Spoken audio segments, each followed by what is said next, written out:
start. I think it's late also. Good afternoon, everyone. Am I audible to everyone? Yes, ma'am. Okay, so you all people can hear me, all right? Okay. Now, let me introduce myself. I'm Hetal Patel, and I have done my college from SEPT, as Amit sir just introduced myself. And I was from the first batch of interior design college. And after that, I've been practicing all this time, as well as I have 25 years of experience for teaching. Now, to go ahead, I just got my degree in IGBC, that is Green Building Council, which gives me the certificate to design green buildings and green interiors and all that. So today I want to share whatever knowledge that I have with you all, so that we can, I the awareness that I want in the students is very important. So I want that your people before doing, be very conscious. All right. So it's called economic environmental consciousness is needed in everyone. So I would want your people to be very attentive while I'm talking, so that and if preferably if you want to write down notes, that would also be preferable, so that in your interactive sessions, if you want to ask me any questions, you can raise the hand, or and let me know. Okay, now as I just told uh, y'all before also, that our lifestyle, right? Basically, our lifestyle is the most important thing that needs to change. All right, make it from your daily habits, from getting up in the morning, or going for a bath, all these small things matter a lot, in creating a very different kind of an environment. When I talk about getting up early in the morning or getting what comes in picture is the water conservation, right? After that, switching off your taps or switching off the electrical lights and everything goes into energy conservation. All right. So from there, if you go to one place to another, you are traveling from your house to your office or to your college, again what will come into picture? The transportation energy. All right. So everywhere there is a lot of energy being used. Okay. And our role as an interior designer or as a as a whole is that we all people try to avoid or reduce these kinds of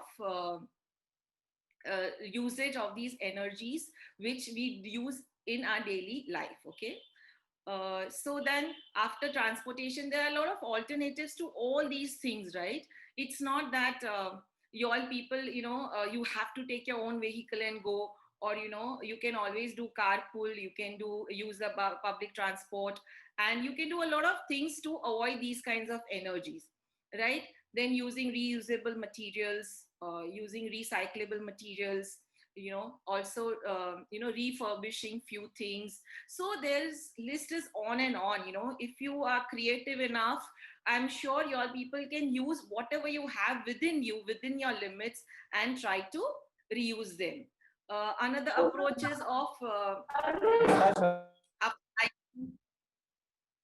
Another approach is of upcycling your products or the things that are there in the use. Also to use uh,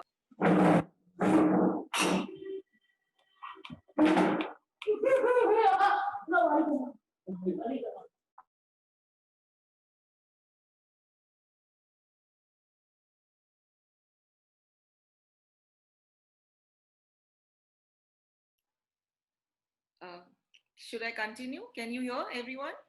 Okay.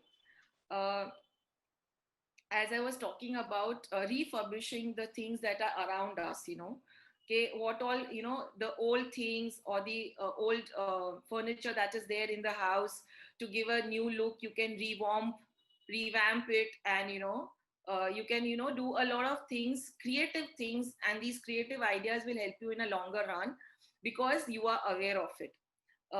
Another thing is that a lot of times what happens that you are aware of it, but your family members are not. So you have to take a pledge, and you have to see to it that all the family members also follow the same system, because if globally, if we don't do as a whole and everybody together, it is not going to work. Okay, so this is what it is. So let me start my presentation, and let me talk more about what I'm trying to tell you all.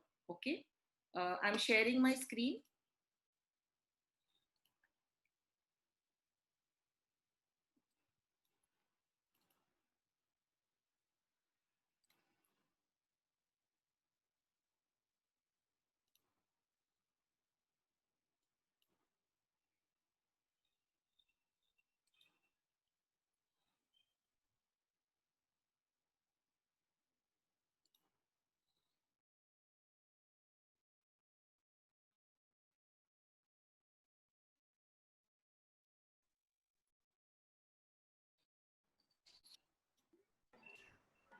It's visible, ma'am.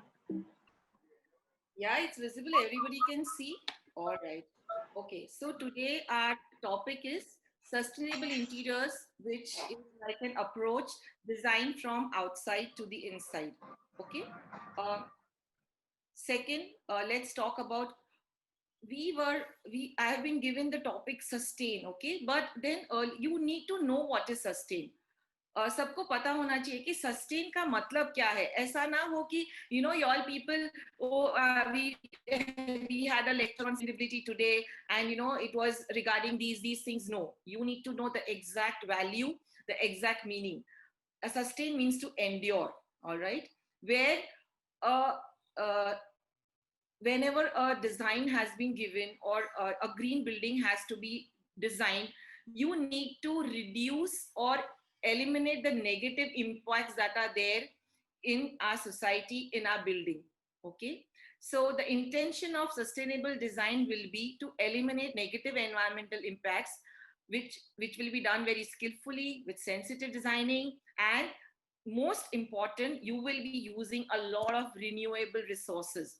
Okay, so that we let the people connect with the natural environment.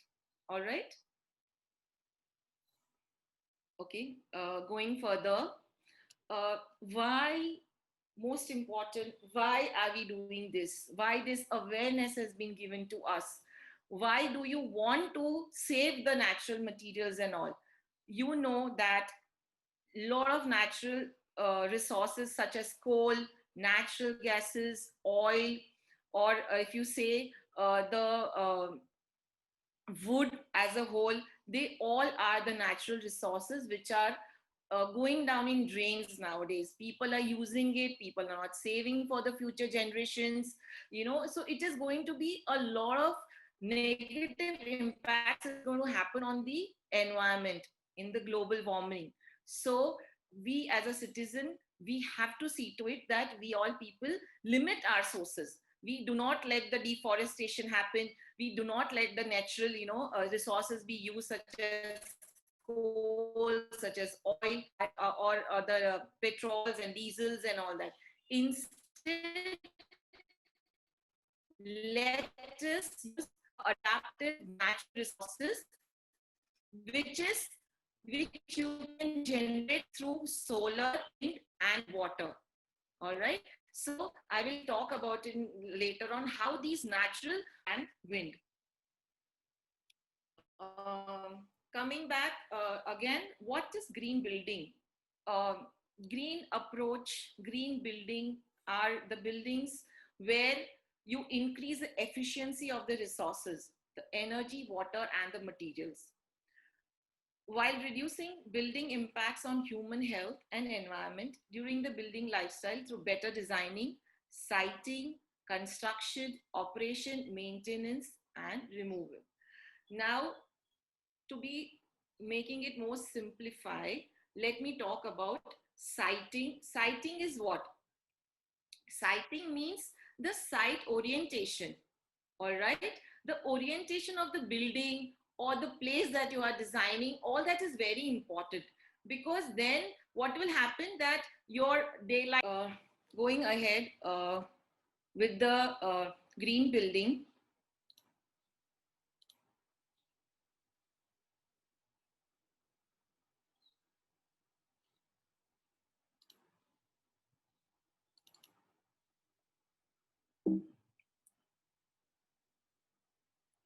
All right. Now, talking about the type of approaches that you need to know, there are two approaches. One is passive and one is active. Now, what do you mean by passive and active approaches towards a green building? Now, passive means attempts to control the comfort, the heating and the cooling without consuming the fuel. Okay.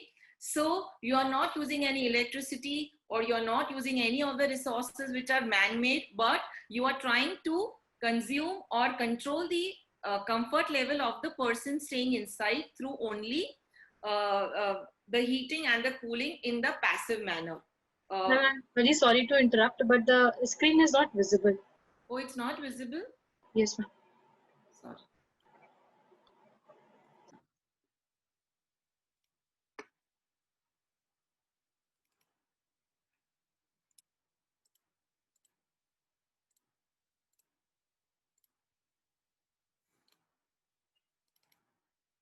Is it visible now?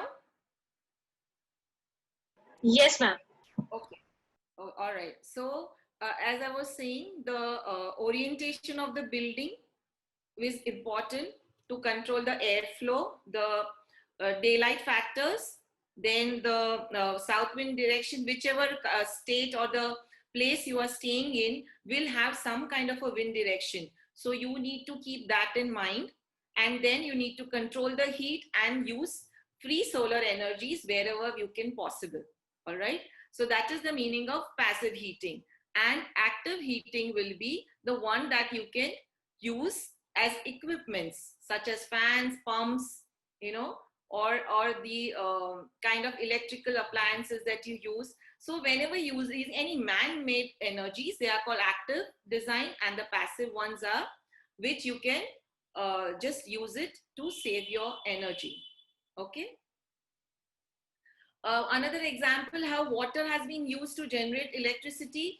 You all people must be knowing, if you see the picture on the right side, the level of the water is on a raised platform, and while going ahead, the turbines are creating electricity and giving electricity. So this is a very passive means of using it.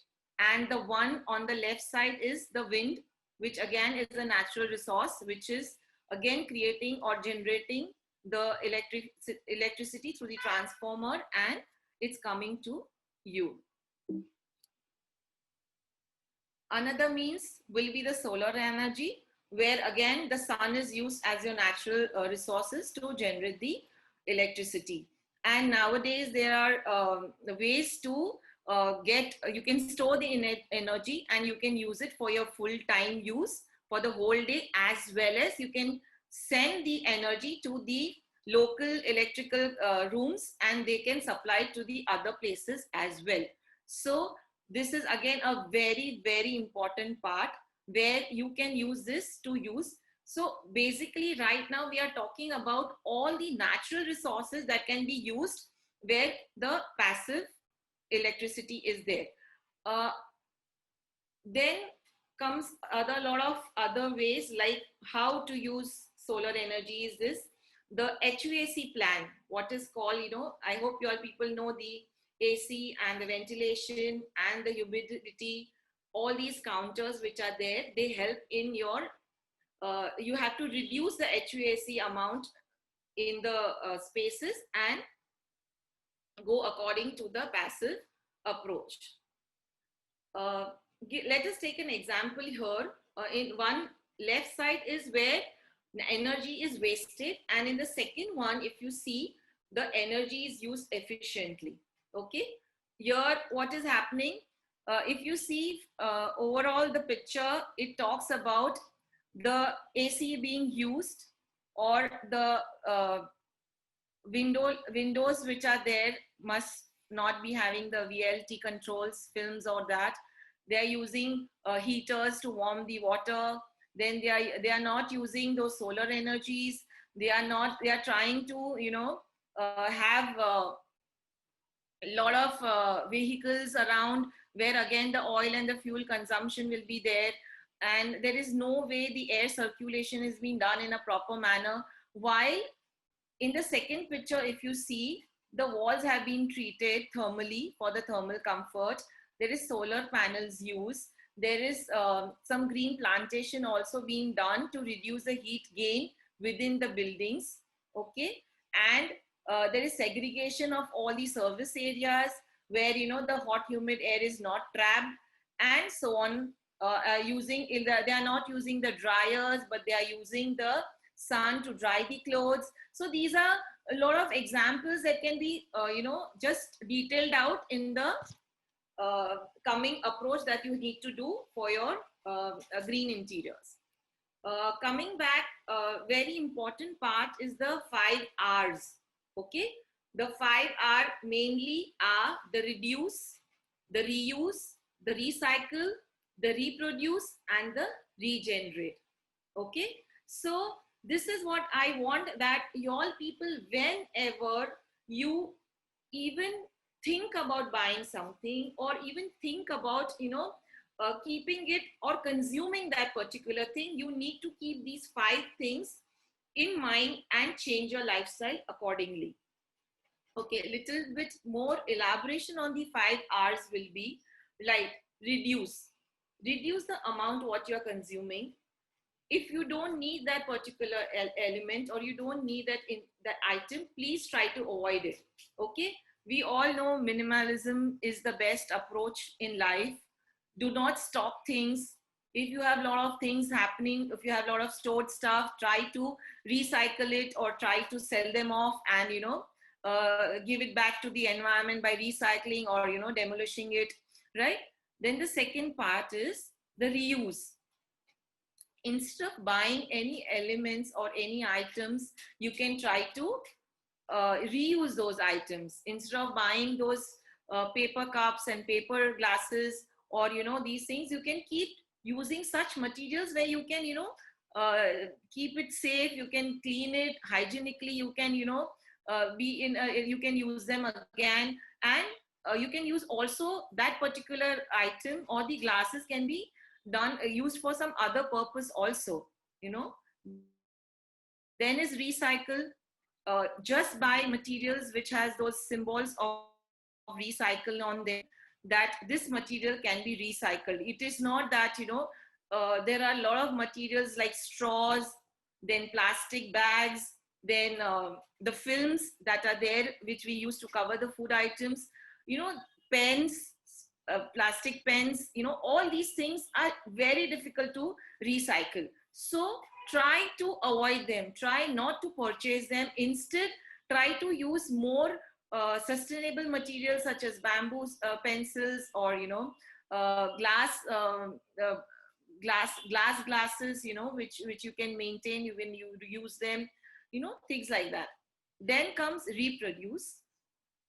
Reproduce means you can make your own items from the waste materials which are available at home, and minimize the usage of things when not needed. And the last part is regenerate. Regenerate means you are trying to make something out of the material that was there as a waste.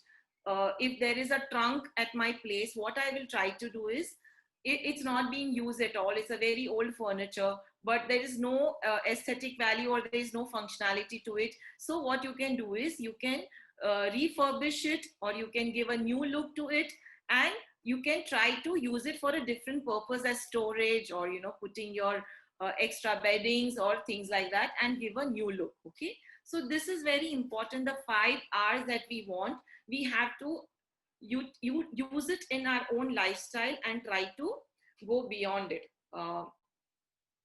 Again, there is one approach on upcycling and recycling thing, you know. So this is one thing I would want to elaborate, that what is the difference between a recycled product and an upcycled product. Okay, a recycled product means you can recycle it in a way, if it's an example for a glass bottle. Okay, The glass bottle can go into the demolition process. It can be crushed, it can be melted, and a new element or a new item with a similar quality, similar texture, or a similar look can be recreated, but for a different use. All right. And upcycle. Upcycle is that you are converting something from the things or the materials that are not going to be of any use to you. Okay, you are reuse it and you are trying to make a another absolutely different element out of the old thing that you have discarded. Another example I would want to share is of again a glass bottles, where you can see the glass bottle has been gone into the processing.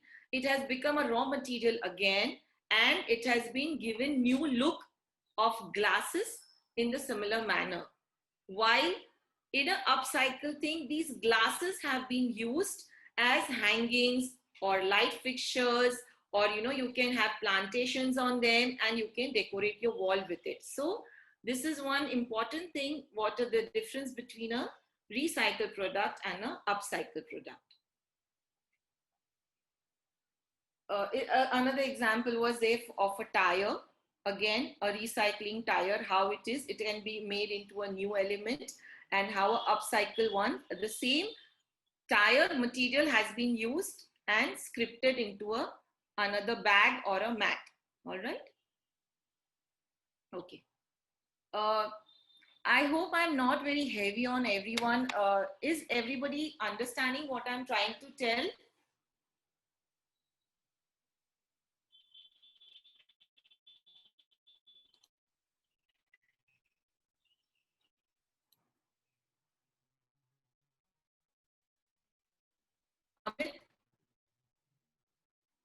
Hello.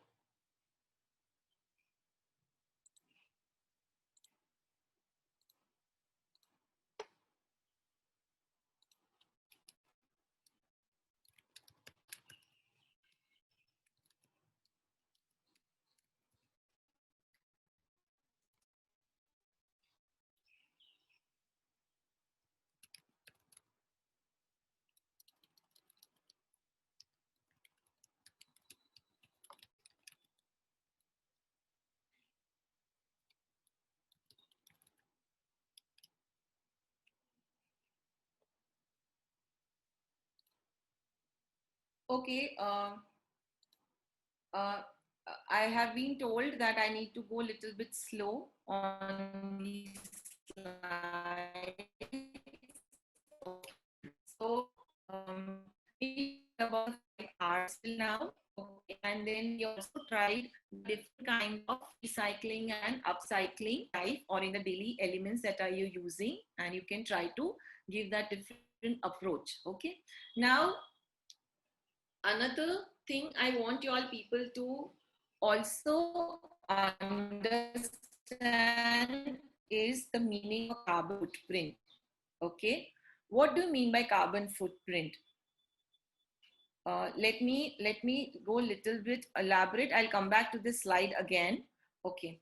A carbon footprint is the carbon dioxide or the gases like methane and nitrous oxide and all those gases which have been used to make a material or a element or a product. Okay. So the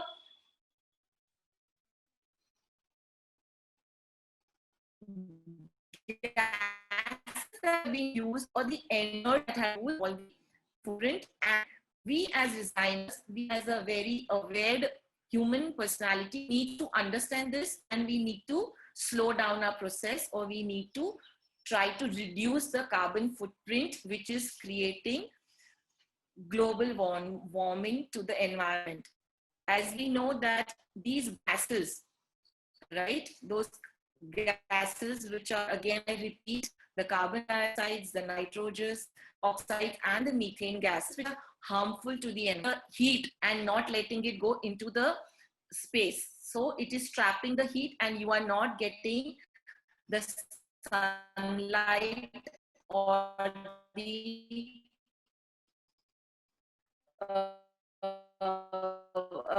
proper kind of a environment, and it's creating air pollution. Okay, so carbon footprints, and out of the carbon footprint, for that you need to understand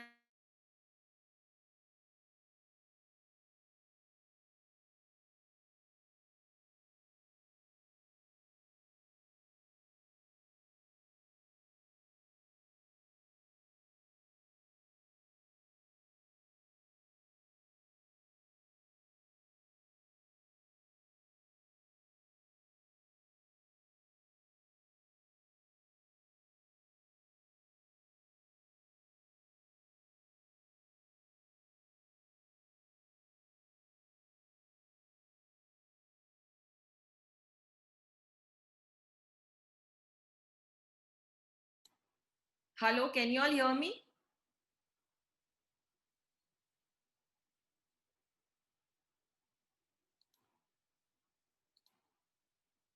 Okay, okay. All right. So what I was trying to tell you is that the LCA of a product needs to be understood. Okay. So whenever you're buying anything, you all know the process. Okay. It's so easy to just purchase something from the market or just pick it up from the grocery store. For example, you take a milk bottle. All right. And then, but after seeing the milk bottle, you drink the milk out of it and then you just dispose the bottle. But now you have to keep in mind before purchasing anything, what is the LC of that particular product, or what is the LC of the particular item that I purchased. So if you see, LCA is the way it has been made. It has come from any resource, right? Some or the other places it has come. From there, it went into the processing, then it went into the manufacturing, then it went into distribution, then it came into the usage. You started using it, and there was once the end of its life. Okay, so it's a cycle. It's a cycle which has been reused, or it has to be converted into full circle. But at times what happens, when you reach the end of life, then there is no rebirth to that particular product. Okay, that product goes into trash and it is spoiling our global environment. Okay, so we need to consider the harvesting part, the manufacturing process, the preparation or the packaging of that particular process, and then you talk about the transportation, and in the end. Uh, Let me give an example with a vehicle. Okay, so now we are talking about the vehicle's life cycle. Okay, so what was it, how it started, and what is the use? Okay, so now first is the raw material extraction. Okay, there are things that have been gathered to make a vehicle. If you see the engine parts, if you see the upholsteries, if you see the cotton fabrics, if you see the plastic covers on it, and then talk about the body, and you talk about a lot of things, right? After that, you go into the usage part of it. Then after that, after using it, you don't know now what next. Can I scrape it, or can I try to reuse it, or how am I going to use? Okay, and then it goes into the demolishing phase, and then the end of it again, it goes into the raw cycling part, and it goes on and on. All right, so this is how you finish the whole cycle of a vehicle.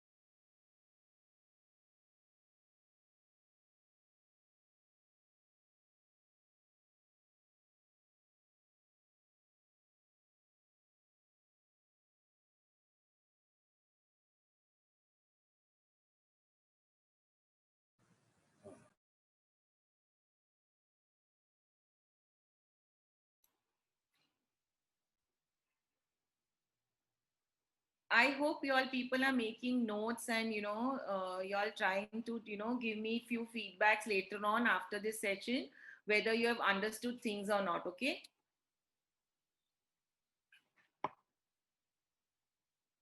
Um, okay.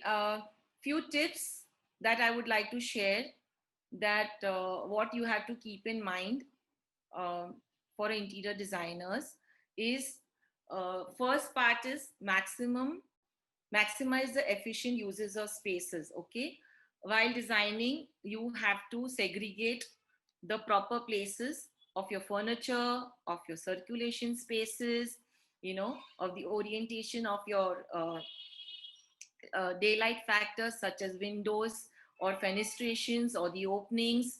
Then you talk about the openings in terms of wind direction. Then also there is something called IGBC norms. Okay, those norms you have told us that in a particular area only few people can sit or few people can occupy the space. So all these norms and all that you need to keep in mind, and then you have to see to it, because a lot of times in a crowded environment a lot of CO2 is produced. Okay, and which is not giving a very good human comfort to the spaces. So we need to try to have efficient uses of space accordingly. Then use energy wise construction materials and the design materials. Okay, that is one thing. Whenever you go into the market, you will see a lot of taglines or a lot of those LED markings on it. They are certified that these are from LEED and or IGBC norms and all that. So it has to be very green, then only you use it. Otherwise you try to, because they are not up to the standards, you should not use those materials. Then I just talk about the 5 R's that you will keep in mind, whether that thing can be reduced or not, or reused or not. Okay. Then comes the energy efficient lighting part, where try to use light colors on the walls to get the maximum reflective surfaces. Also, you can use motion sensors for the human capacity, in the sense whenever you entering a space, the sensors, they sense the warmth of your body and it ignites the space. All right, it starts the lights. So these things are very important. Otherwise, what happens, because of your laziness, or because you don't feel like getting up and closing the lights, so you keep going on. You are not aware, or you don't want to do it, and it helps into your it grows into the electricity bill and all those stuff. So what we need to do, we need to keep motion sensors, you need to use dimmers, you need to use regulators, you need to use capacitors. There are so many things to be used for your energy efficient lightings. Then using non-toxic and non-polluting products. uh, while painting, there are VOC paints. VOC are volatile organic contaminations. So those VOCs we need to avoid, and you have to use non-VOC paints on the walls, because those paints, they again greenhouse gases, they emits greenhouse gases. So we have to avoid using those VOC paints and instead use the non-VOC paints. Okay. These are few things as an interior designers. Then there is it can go on and on. It can talk about water conservations, where again the rain harvesting is important, or the talking about fixtures. There are a lot of fixtures which again have sensors. So while operating a tap, or operating or washing your hands, seeing the warmth of your hands, it operates. So again you are using less water there.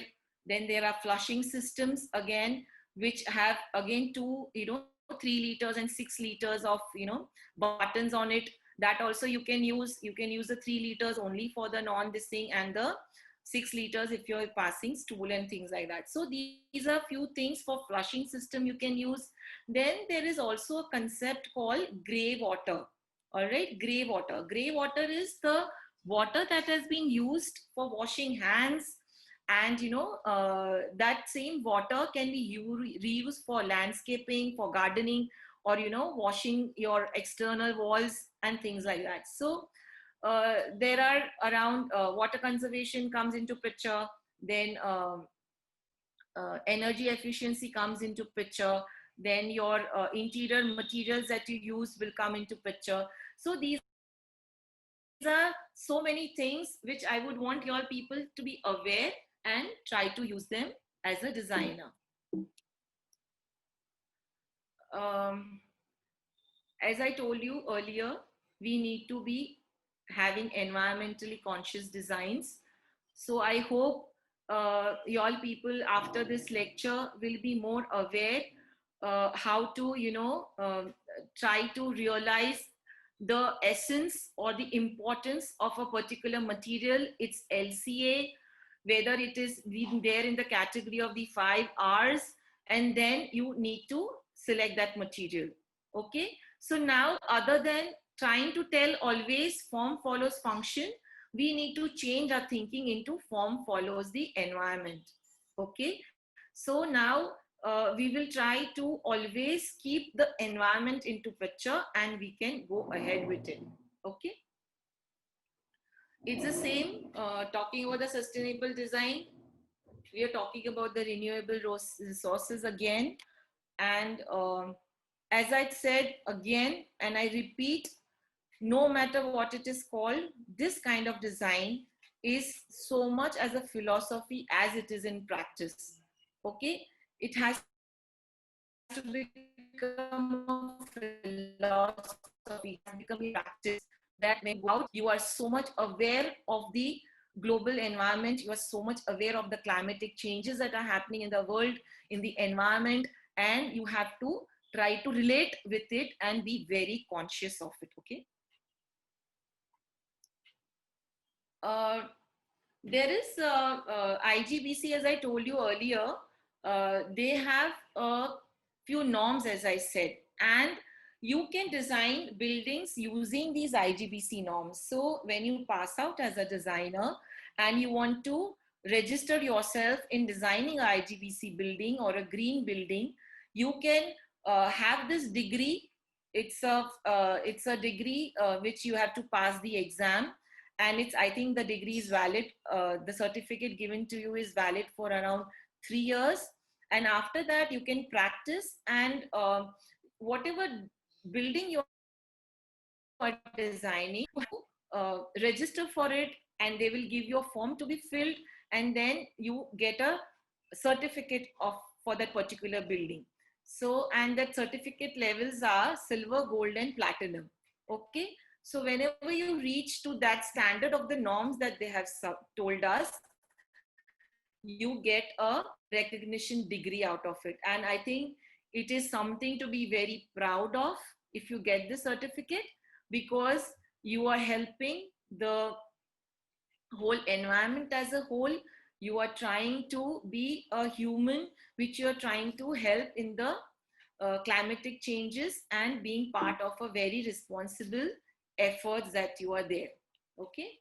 Uh, the IGBC that I told you about has these 5 categories, such as the eco design approach, then the water conservation approach, the interior materials, energy conservation, and indoor environment. Okay. Uh, I hope I'm not being very heavy on you again. If you want to tell me something, or if you want to share something to me, please go ahead before I start explaining this particular side.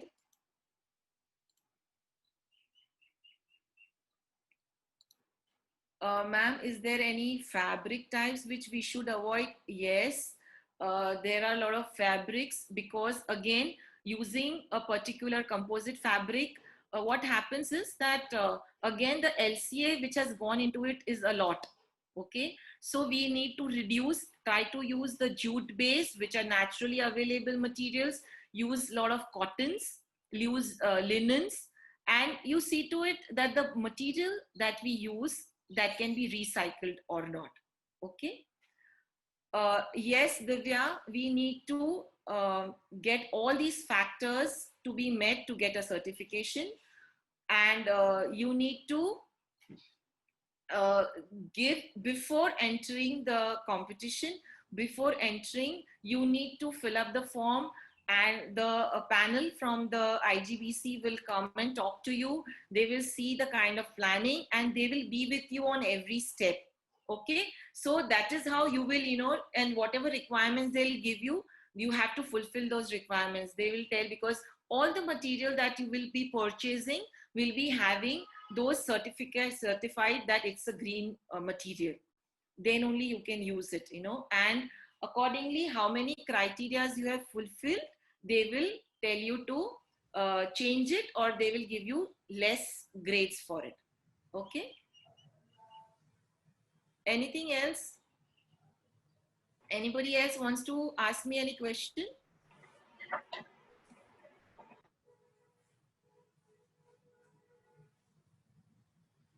Very good, Divya. It's good that you're applying on the early stage, and it will be very benefit to you, because they'll be talking to you. They'll come to you, and you will have to consider all the criterias.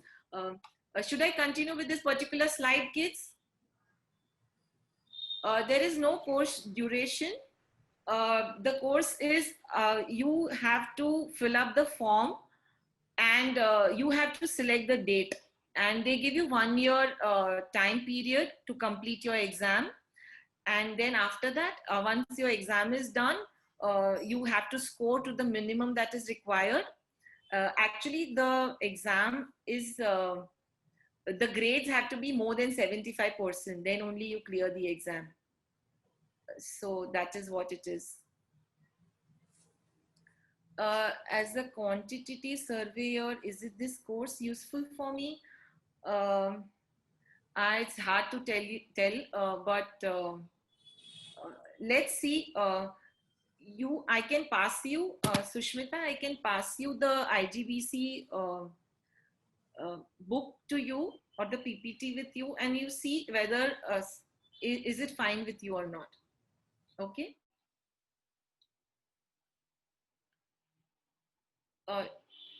Should I continue with the IGBC approach?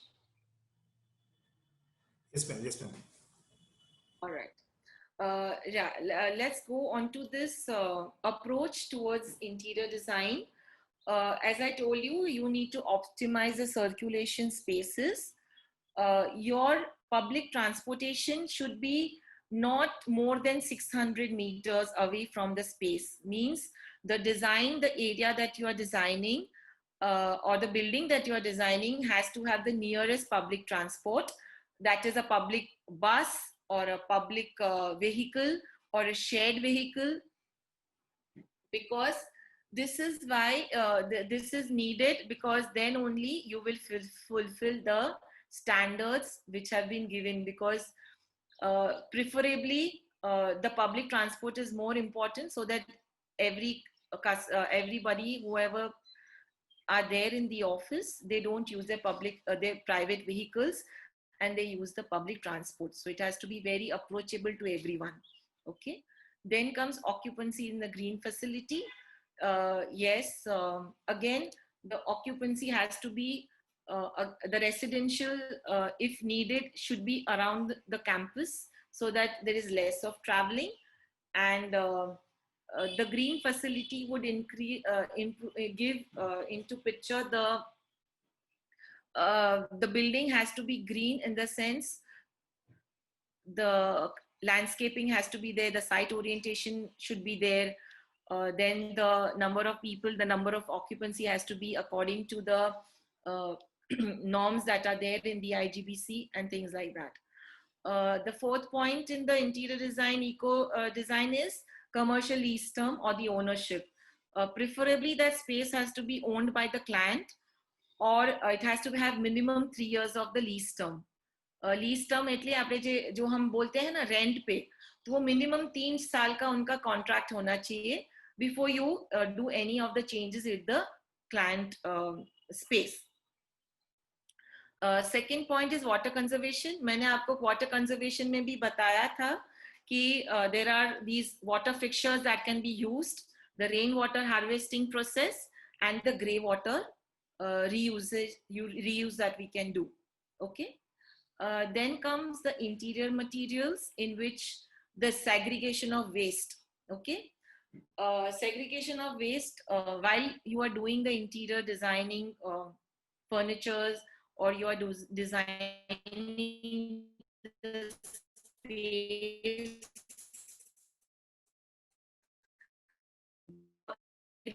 this is important, right? And then how to reuse those waste. You need to have minimum wastage. So the quantity has to be very important. If you're using a particular ply, then the wastage that is there will come into picture. You have to keep a track of whatever material have been used and how much you are using it. Okay. Then the local materials, which is there in the vicinity around you, around 10 kilometers around you, that local materials you have to try to use. Because if you're importing a material, or if you're using, okay, nanowhite is a stone. Now that stone is coming from China. So you can imagine the LCA that has been used for the transportation, for the fuel that has been used to come to your place, and regardlessly the effort, the human efforts, and the kind of way it has been reached here with the packaging details and things like that. So it is absolutely no, you can't use a material which is coming from too far a place. Try to use the local materials, because then the transportation is less. Okay. Then comes the recycled content materials. We have talked a lot on the recycle process, so I'm avoiding that. Salvage materials. Yes, salvage materials are the materials that have been used for the construction, and it has been lying there and you are reusing them. Okay. So, for example, I can tell you, if you know, there'll be a lot of paint boxes or the paint cans, which will be, we'll be using. Now, those paint boxes or the paint cans can be reused it by, giving an aesthetical look to it, or, making it kind of a garbage bags, a garbage for, like a dustbin, or you can use it, you can place them horizontally on the walls and use, keep your letters and keep your post and things like that. Or if it is a bigger can, you can, cover it with a soft cushioning and make it, as a seat. So it goes on and on. So whatever salvage material which is left behind after the construction can be reused. The packaging material, the pine wood that they use, or the rubber wood they use for the packaging, when a material is coming to you, that can be salvaged, or it can be used for seating purposes, or cladding a wall, or creating a kind of a mural, So there are so many things that can be creatively done to use the material. Then comes the eco-friendly wood-based materials that we have talked about, that there are a lot of wood which are eco-friendly. For example, let me give you an example of a bamboo. Okay. Now bamboo is a wood, right? But earlier we said that we should not use wood because then it is deforesting and you can't use it. But bamboo as a material, it grows very fast. Okay. It grows within 7 years. So that is an eco-friendly wood, and that you can use. Okay. Then there are a lot of MDFs which are recycled, and they are composed with all the waste products and waste materials of the wood, and have been pressed and used as those composite panels. So that is there that you can use. So there are a lot of things which are eco-friendly and which are allowed to use. Okay. Again, the furniture, it has to be of a eco certified furniture, and whatever green consumables we are using, that also has to be there, which is um, into their category. Okay. Then comes energy conservation. Energy conservation is, if you see a lot of fridge and TV and ACs and all that, they come with those 5-star ratings. Remember, there are always 3-star and 5-star. You know, they are ratings that are given. So you have to try to select the materials which are 5-star. Okay. So there, what happens is, because it has been proved, it is energy efficient and it consumes less energy, and there are inverters inside, and it goes on and on. So there are a lot of things which has been given the tag of energy efficient, and we should try to use those materials. uh, Again, energy metering and management. Energy metering means you need to meter the electricity usage of the place, and how you can reduce the energy metering, in the sense that if you're using a solar paneling, obviously you are reducing the electricity bills, right? If there is some problem with the meter, you need to repair it as soon as it can, so that you know you get efficient energy into the space. Then you can use a lot of sensors, as I told you earlier, also to save energy. The light sensors are there. There is something called oxygen sensors, so that also, if the oxygen level becomes less in the space, it triggers and you get oxygen inside your spaces, and the sensors are kept specifically to maintain the oxygen level of your space. Okay. Then comes on-site and off-site renewable energy. That again, we have understood. If you're doing some landscaping, okay, and if you're trying to, uh, do contours in the spaces, or you want to do pavement in the spaces, again, you have to reuse those sand or the mud and the stilt that is there, and try to use them for the plantation itself. Again, try to get things locally for the site, for the construction, for the manufacturing, and things like that. Okay. Then comes the embodied energy. Now, as I told you, the embodied energy is the same thing that is equal to the carbon footprint. When I tell you that reduce the carbon footprint, that means that you reduce the embodied energy. Embodied energy means the energy used for every process of the manufacturing of that product. Okay. So it is like a carbon footprint, and that you need to avoid. Okay. So you need to balance your embodied energy with the climatic control, or with the availability of the local materials, or less transportation, or durability of that material, if the material can be recycled or not, or you're fulfilling the specific standards or not. You have to avoid the waste that is there used after cutting. Then you have to try to see that you use maximum daylight, so that you use less of the energy, okay, electricity, right? Then you're trying to refurbish the furniture. Then you are trying to use fixtures for your flushing. You're using sensors. Then you're using low VOC paints, right? Then you're using energy efficient fixtures. You're using a lot of LED lights. Now, no incandescent lights. It's only have to be LED lights, because they are the ones which will help you for your energy consumptions. Then you have to see to it that your fenestrations, your window placements are in the path of your wind directions. So you're using less AC, you're trying to keep the windows open, and you're using the natural wind for your own human comfort. Okay. Then comes the optimization of spaces we talked about. Okay. A lot of plantation within the places that you should have. Okay. Then when I talk about sun path, that is another very important part while doing any designing part.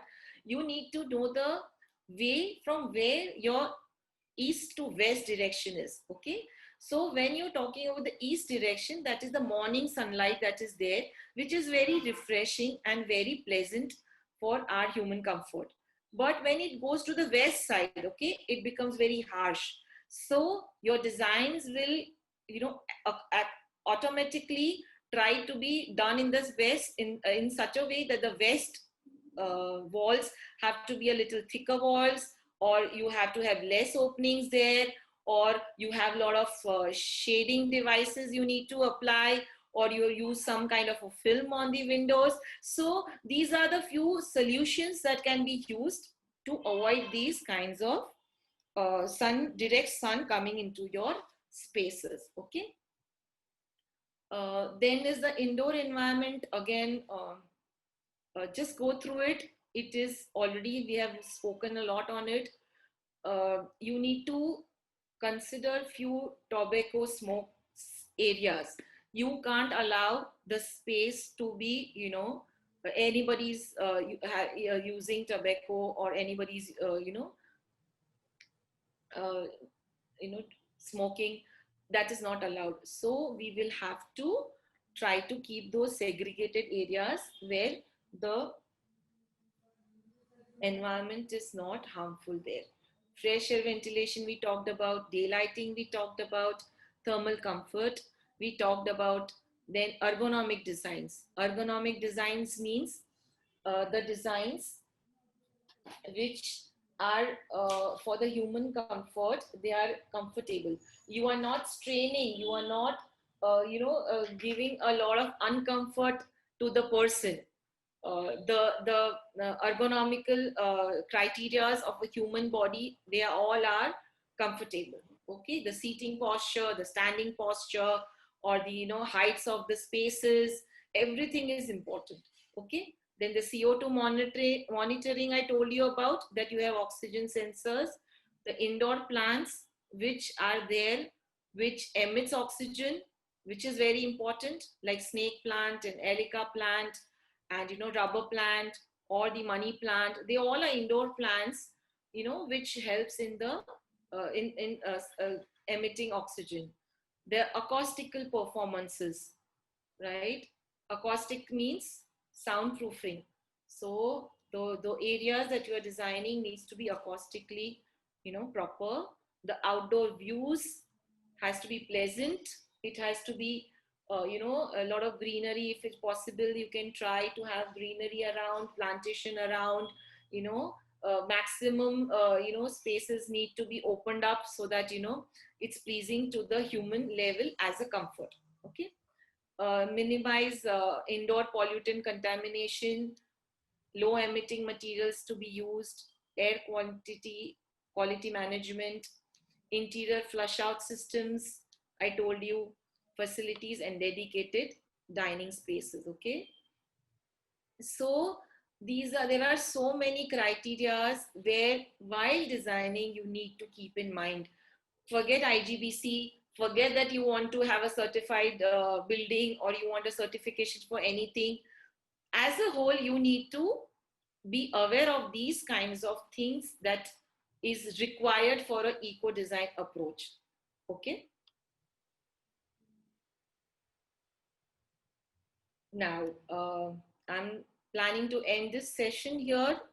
And by ending the session, I want everybody who are present here, a request to Amit sir, a request to Ankita ma'am, to carry forward this awareness, or carry forward whatever I have told so far, just to, for the uh, awareness for global warming, for awareness for giving a very sustainable environment to the next generation.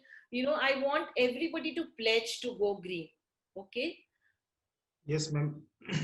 Yes, I want that you all people, uh, small things. There's such small things like not putting the tap on while using brushing your teeth, or using buckets instead of showers, doing carpooling or coming together, or using public transportation, cycling to spaces, to workspaces, so many things. I mean, there is so many criteria that you need to follow. You need to change your lifestyle. You need to be a different person, if you want to have a sustainable environment for your coming generation and for your future generation. And everyone, I thank you for listening to me so patiently, except for the insult that I got in between. But I think that's part and parcel for my job that I'm doing. And again, a big thank you to all. Ma'am thank you very much and such में बहुत ही sustainability को अगर हमें accept करना है तो 100% lifestyle को change करना पड़ेगा एंड बहुत ही इम्पोर्टेंट आपने पॉइंट बोला यहाँ पे एंड हमें फ्यूचर के बारे में सोचना पड़ेगा, एनवायरनमेंट के बारे में सोचना पड़ेगा because as an interior designer, as a designer, और हमें पास्ट से भी सीखना पड़ेगा एंड प्लान करना पड़ेगा हम किस तरीके से हम इस चीज को इम्प्लीमेंट करते हैं, इस टेक्निक को इम्प्लीमेंट करते हैं। देखा जाए तो हेतल मैम, ये मेरा बहुत ही मेरा खुद का मन कर रहा था कि मैं काफी और भी ज्यादा सुनूं आपसे, लेकिन ये इतना इतना बड़ा टॉपिक है। और यस और इतने प्रिसाइज आपने, बहुत ही प्रिसाइजली हर पॉइंट को आपने फोकस किया है, बहुत अच्छे से समझाया है and thank you very much. And मैं चाहूंगा कि इसके ऊपर हम आगे काफी कुछ इस टॉपिक के ऊपर करें, हम कोर्स करिकुलम के अंदर इस चीज को हम बिल्कुल लेकर आएंगे एंड 100% जो भी यहाँ पे जो लिसनर है, जो भी पार्टिसिपेंट्स हैं, they can ask question right now also and they can अगर बाद में भी क्वेश्चन करते हैं तो they can write to us and हम 100% उस चीज को जो है ना आपसे डिस्कशन करके उनको हम रिप्लाई कर पाएंगे, आंसर दे पाएंगे। Yes, sure, Amit. I'm always available. Anybody's got any queries in future, or anywhere you are stuck in your designing part, and if you want my guidance, I'll be free for all of y'all. And don't hesitate. And if you have any inclination for doing this course, please go on the link IGBC and register yourself and try to get a degree, because it is very helpful in the sense there are so many topics. There are green factories, there are green buildings, then there are green interior, there are green homes, and there are landscaping. There are certified, you will be getting to know so many things, so many topics only if you pass this subject. So if anybody is interested, they should do this. And I didn't clear in the first session because I could not, because the questions were very tricky. But as I wanted to do it, I wanted to clear. So again, I applied and I got the required score. And I'm a very proud green team, as Divya said.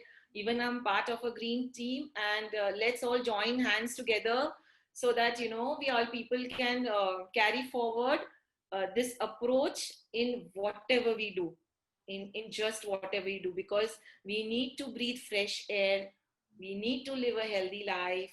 Yes. And in future it's going to be helpful for everyone, for the next generation also. Yes, बिल्कुल बिल्कुल ma'am, बिल्कुल ma'am. Okay. Thank you very much ma'am. Yes.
yes, for the wonderful session. Okay, and Thank you. yeah. Okay, chalo. Bye bye. Bye bye, everyone.